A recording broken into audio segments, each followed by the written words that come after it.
get to name them whatever they want. So they usually name them one of two ways.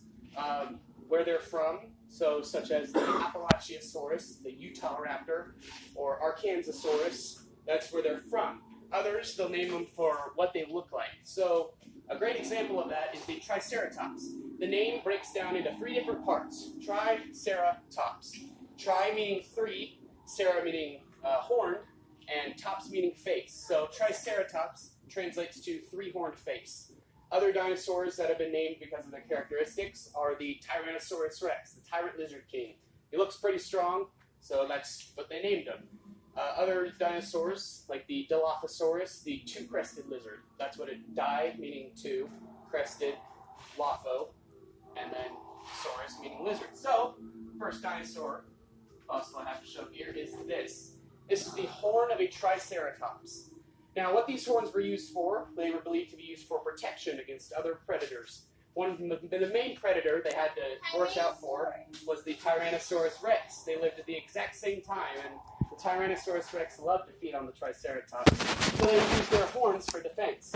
But the name Triceratops is kind of misleading because they only used two of their horns.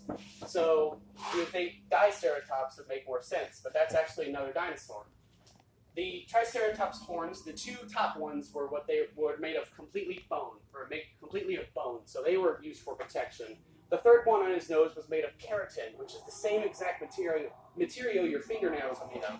So it wasn't as strong and wasn't really used for protection. And the frill of the Triceratops, the back bony part of the head, was used for attraction or warning signs. So what they would do is they would blush, just like we do.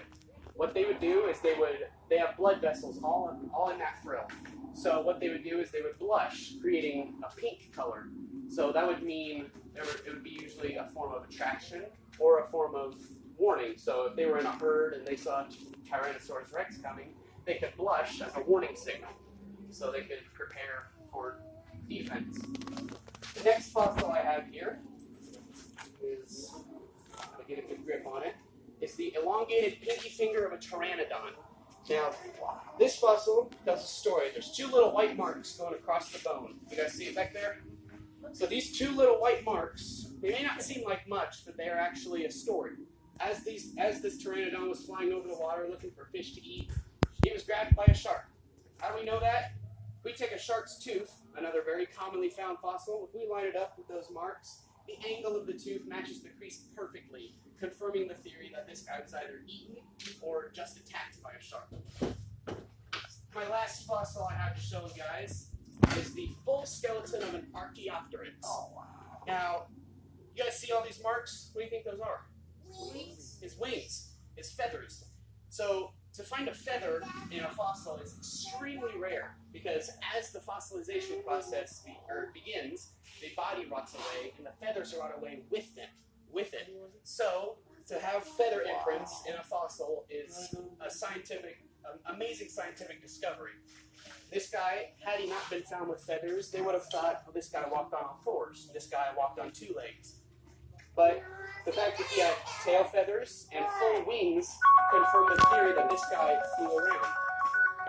He might not have flown because his arms, they looked like the muscles weren't ever strong enough.